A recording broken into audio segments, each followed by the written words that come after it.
Hello, Doug Walker here. If you see me drinking this, I'm fighting off a cold or something or a cough, and I just did the bum review, so already my voice is gonna be a little hoarse. But you don't care about that. You're here to hear about Interstellar. And before I talk about Interstellar, I should make something pretty clear because there's probably gonna be a rant in this. Just know that whenever I get like really emotional and waving my arms and stuff like that, I'm not lying, and in some way, I'm not playing it up either. I mean, I am a touch, but it is my opinion. But it's not to be taken too seriously. I mean, this is for fun. This is a geek talking about geeky things, and it's fun to explode about something that you kind of know is not gonna have a huge effect on your life, really. But that's part of the internet. That's part of the fun of it. But yeah, don't let it. Because, like, I've seen my fans, and they're fine and everything, and they seem to be very friendly and stuff. Every once in a while, you see someone leave a comment, and you're just like, are you okay? Like, some people that just, like, they act like it keeps them up at night, and just don't let my opinion or anyone's opinion of a movie, like, unless you made it, and even then, I kind of argue don't let that leave a mark either. So just know this is for fun. It's geeks being geeky. Just don't, like I said, don't lose sleep over it. If you do, probably nobody does, but I care. So with that said, let's have some fun here. Let's talk about Interstellar. I went in really not wanting to see this movie. I wanted to see the new Disney flick, the Big Hero 6, but I have Disney December coming up, and I figured this would be a bigger hit, more people would see it. So the really fast, quick, couple second review, if you don't want to wait through all this, is the first third is okay. The second third, awful, like fucking blows. And then the last third is actually pretty decent, like it's pretty solid. And if you're going into this, like, you're not looking to analyze a movie, or you're looking to just sort of turn your brain off, enjoy a film, this film will probably be too long for you. It is fucking 3 hours. And it does not need to be 3 hours, but I'll go into that in a minute. But if you're just a common whatever, like, just want to see a film, not think, but it's probably serviceable. It'll just be really long, with a lot of slow parts that are really not needed. So that's my real quick, just couple second summary there. The actual film itself, I've gone on and on making fun of Christopher Nolan recently, which is so funny because he's directed, like, one of my favorite movies, The Dark Knight. I love The Dark Knight, and I'm not a fan of The Dark Knight Rises. I'm not a fan of Man of Steel, as maybe you know. I know he didn't direct Man of Steel, but his thumbprint's all over it. So this movie comes out, and I sort of went in saying, okay, just don't be the common viewer. Don't think about it. Just watch it. Try to get into it. And the first third has a lot of Nolanisms. I mean, just a lot of explaining and a lot of exposition, and you're just sitting there like, what does it mean to be this? Well, what does it mean that the world's, what does it just we'll get to that in a second. But but the world is being taken over by these giant dust clouds that really people notice a little too late. Like, they're playing a baseball game, they're like, oh no, a dust cloud, and it's already like gigantic. How could you miss this? But if you want to read this for, like, the scientific side of it, I mean, this is like Gravity mixed with Prometheus in how authentic the science, even as a movie goes, is. I mean, it's like, don't even try. It is beyond ridiculous, but that's not what I was there for, and I don't think it's what a lot of people are there for. They're there for the emotional experience. And the first third, despite how talky it is actually okay. John Lithgow is the grandfather of Matthew McConaughey, who I didn't recognize at first. He's really, for a bit part, he's pretty damn good. And these little knocks are being done through the house, and books are falling a certain way, and his daughter thinks it's a ghost. Well, that's interesting, because I really didn't think we were going to do this angle. Okay. And I kind of know it's not going to be a ghost, but whatever. The dust is falling in a certain way, and she thinks it's Morse code. Smart kid, but okay, And For whatever reason, Matthew McConaughey just buys it. At first, he's like, there's no goes, no goes. And then suddenly, like, I think you're right. And, like, he is coordinates. Let's follow these coordinates. Like, just really kind of out of the blue does it. But again, it's Nolan. Okay, whatever. So he follows these coordinates, finds NASA's secret location, and pretty much goes there and finds that they're creating a mission to get humanity off the Earth, like you see in the trailers. And there's a plan A and a plan B. Plan A is to go through this wormhole that apparently will lead to 3 different worlds, like 3 different planets, and they want to repopulate that. Okay. Plan B, if I'm right, because by God, there's so much science mumbo jumbo, it's hard to follow. I think they either have embryos or something frozen that's gonna repopulate mankind. I don't know. It's let the people on Earth die, start anew. I don't know if they're just gonna do each other or whatever, or there's something frozen embryos. I don't know. I'm sure it was explained, just really fast and I missed it. That's probably a dumb thing for me, but it's either let everybody die or get them off the planet. That's pretty much it. So Matthew McConaughey, even though he just stumbles onto this NASA place, they're like, "You are the only pilot who can fly this. Will you fly this for us?" It's like, well, wait a minute. What if he didn't stumble onto that? Would you still find him? Is this just the mother of all coincidences? So he agrees, of course, and he has to leave his kids behind, and there's even a sign, apparently, that the daughter went through the Morse code. It says, "Stay." He said, that's nothing. It just led me to the location of NASA, but I'm sure that doesn't mean anything. So he still decides to go, and it's one of those things where it's a time difference where he can be gone an hour, but for us, it's like umpteen years or something. So he goes with Anne Hathaway, the bag filmer from American Beauty, and I don't know, some other people I can't remember. But he goes with these other astronauts into the wormhole, which is pretty cool. The wormhole is a pretty neat thing. I saw it on IMAX. That was really neat. And comes out the other end. There's this choice about which planet to go through. Science mumbo jumbo. He says, maybe we can go down there for a second, get some data that we need, and come back so we can go to this other planet. They try that. Things go wrong. It's a giant planet of water. They lose an astronaut, and I think they even lose the data, and they find the astronauts they sent before are gone, blah, blah, blah. So now they've been gone the equivalent of 23 years, and the kids are grown up, and that's the point. And up to that point, I was like, I'm okay. I'm okay with this movie. This is going to be spoiler-free after this, so don't worry. But after that, something happens with the pacing, and we just go total Nolan mode. Well, now we need to go to this part. Well, are we going to go this part? What does it mean to go to that part? Blah, blah, blah, blah, blah. Fucking talking, and a million goddamn things happening that just get more and more ridiculous. First of all, these planets, this is not based on anything. This is an original story, which you don't see often. And it's like, what do you do for your new worlds? 3 planets, not 1, 3 fucking planets that they can go to. And what do? They have one that's all water, one that's a canyon or a desert we see at the end, and then, what a fucking shot! Snowy mountains! Can you imagine snowy mountains in a Christopher Nolan film? By God!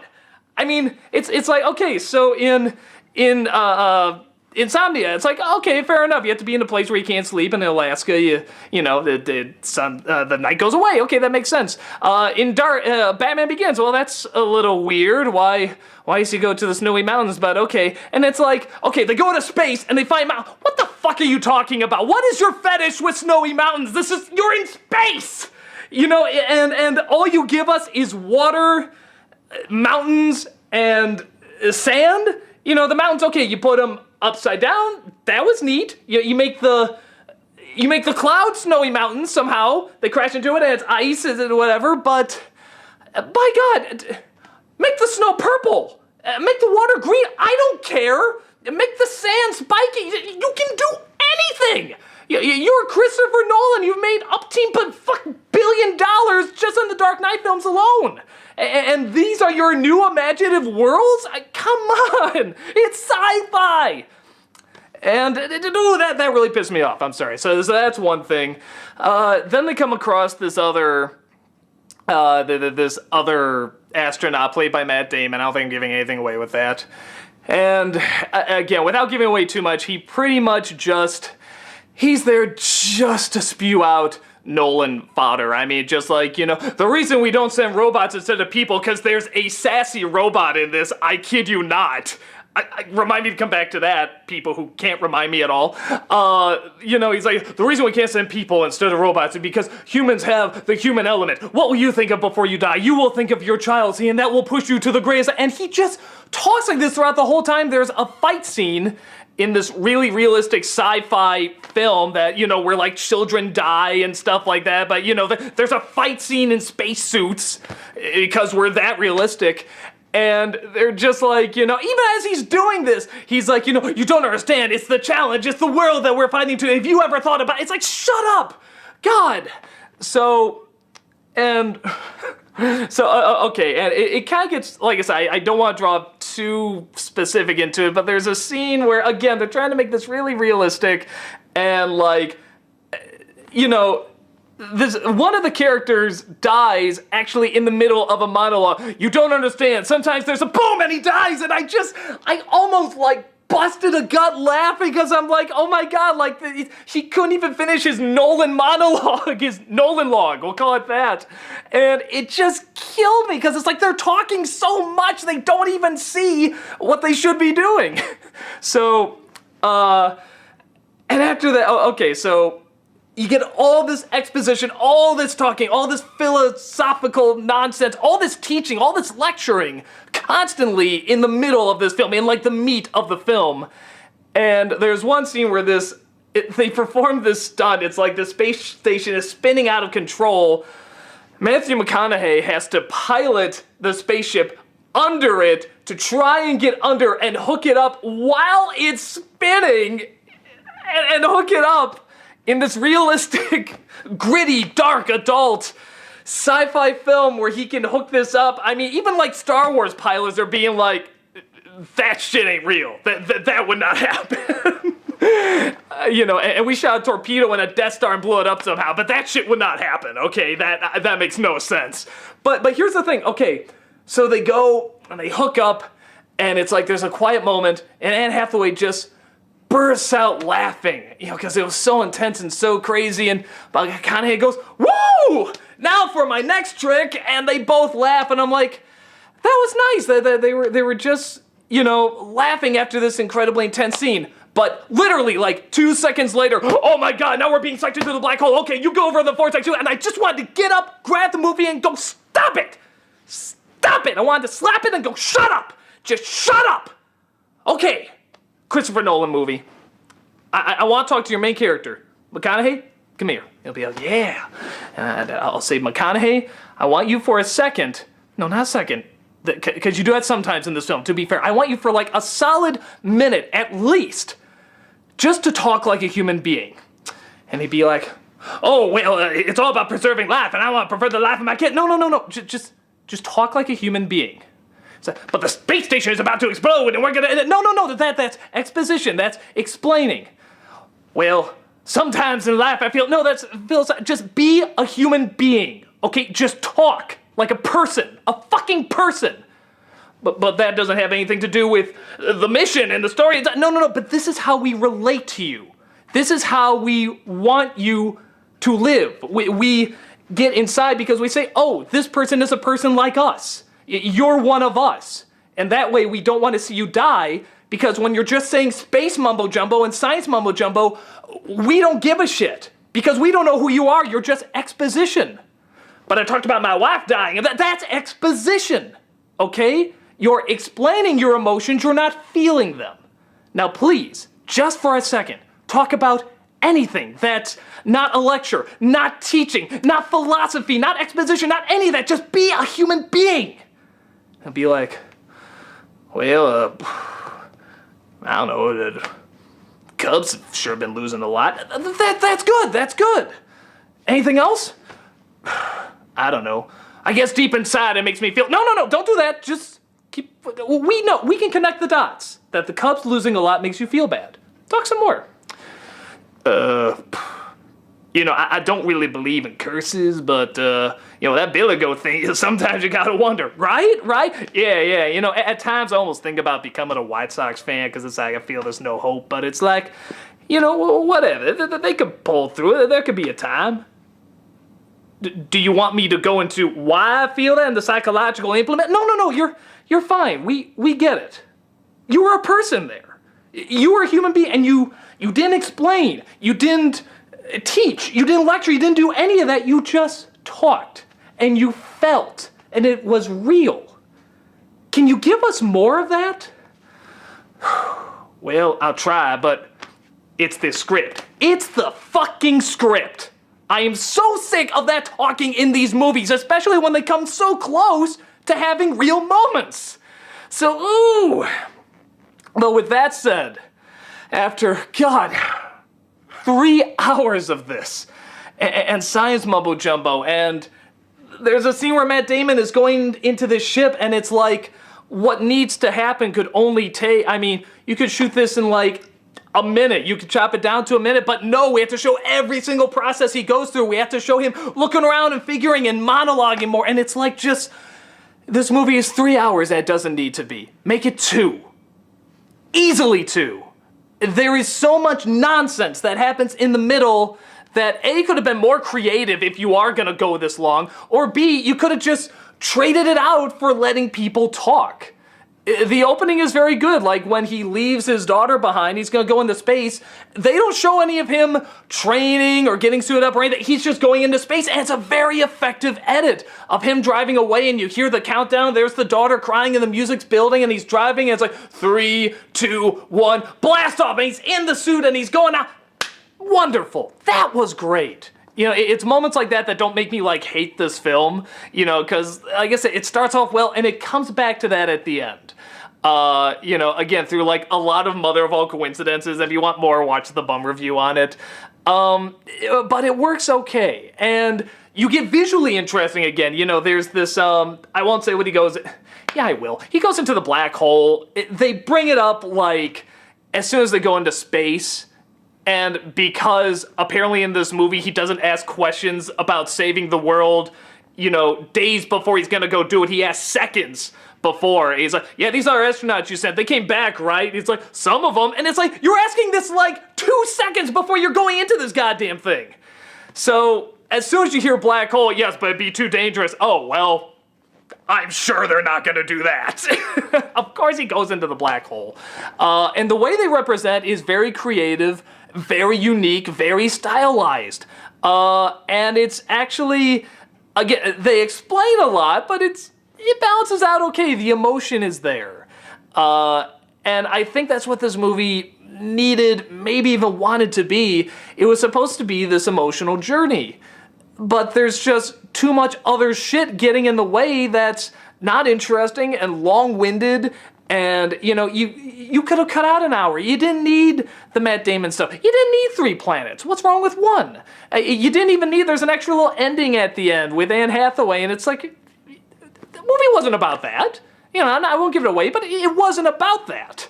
It was about the daughter and the astronaut. And, whenever it came back to that, it was good. And characters would flip on a dime as well. He has a son in this that suddenly at the end, he's just a jerk. He's just like, no, I won't do this. And the daughter wants to go back to the room where all this supernatural stuff happened 23 years later and say, maybe there was something to that. What the fuck?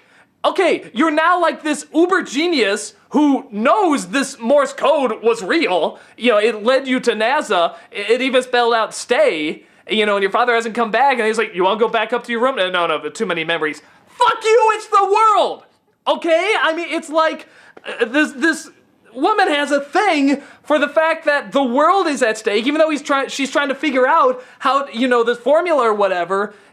She's mad at her dad for leaving to save the world, and then she's like, no, I can't go into that room because it gives me too many memories, but it's the fucking world! And aren't you dedicating your life to the world? It makes no sense, but, whew, okay. That's my rant. That's my rant on the movie. I kind of did this backwards where I say at the beginning who would probably like this.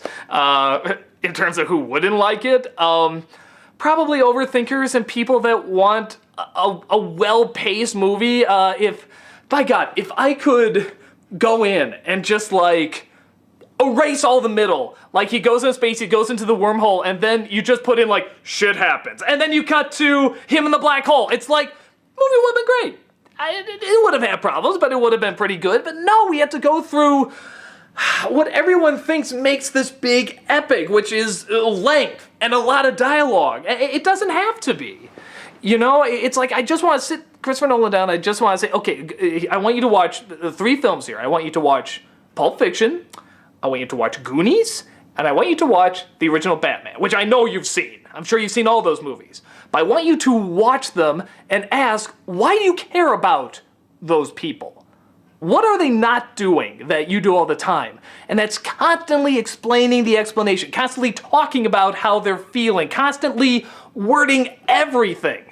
Instead, they're just characters. Batman, we saw it again on the big screen a couple weeks ago, and I was just like, I was thinking, if Nolan did this, the scene with Michael Keaton and Kim Basinger on their first date, everything is explained not just visually, but in very few words, but those words are so perfectly chosen, and the actors are so good, and you feel it. You don't have to be told. You don't have to be spoon-fed this shit. And it's the same thing with Goonies. The kids are just being kids. Pulp Fiction, these terrible people are being cool guys. They're just talking. They're talking about Big Macs and Burger King and stuff like that. I mean, scenes like that are so important, and those are not in Christopher Nolan films. I feel if they are, they can be like these grand masterpieces. It's like, just cut it all down. You know, just simplify. Just get to what you need. And you can make these gigantic, epic, you know, timeless films, you know, but I don't know. There's just so much talking in them, and I see a great talent who's made these incredible groundbreaking innovations with like Memento and, like I said, Dark Knight, even Batman Begins, Inception visually, even through some ideas. As far as a mainstream movie goes, you know, it's pretty interesting. But yeah, it's like he's just kind of caught in this net. You know, that, like, this seemed to work, so I need to do more of this. But it's like, you don't just, you know, it's the Kiss effect. Keep it simple, stupid. You know, I love that phrase. You know, there is a time to talk. There is a time to do all this, but just, it's not all the time. You know, just keep it simple. So, yeah. Yeah, sorry. I said the rant was over. I guess that was my second rant. So, if you want to see a film where you don't think too hard, but it has probably just enough emotion, I mean, this will do okay for you. It's just really long, and your butt will hurt at the end of it. Somebody's going to take that clip and do terrible things, I know, but nevertheless, it's just, that's the one thing I think is going to affect most people. They're going to be like, damn, was that lengthy? That was a super long movie. But I heard people talking afterwards, and they're like, no, that was good. Like, they sort of like the kind of twist at the end, which is like, not even halfway through, I'm like, oh, it's this. But I was still interested, because I was like I said, I like the relationship between the father and the daughter. Yeah, I think you can kind of get an idea whether or not you'll like it. If you're an overthinker, you'll hate it. You'll totally hate it. If you're somewhere in between, you'll be exactly that. You'll be somewhere in between. As much as I rant and rave about this, I say it because I really do want to see great stuff come out of this guy, because some great stuff has. And it's like, he's always so close with it, but then it's like he throws in all this other, you know, long-winded stuff that's not needed. It's like, you know, it's a novel, and it's not a novel. Make it a movie. You know, don't talk about it, just show it. And there is some pretty imagery in this sometimes, especially when they go to Saturn. But yeah, it needed to be more of a visual medium, and it just needed to be a lot shorter.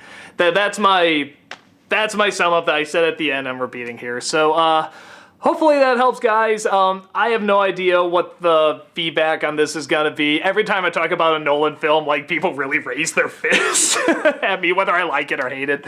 So yeah, guys, that's about it. I will talk to you later, and there will be a review of Big Hero 6 in Disney December, so don't worry about that. That's about it, and I'll talk to you later. Take care.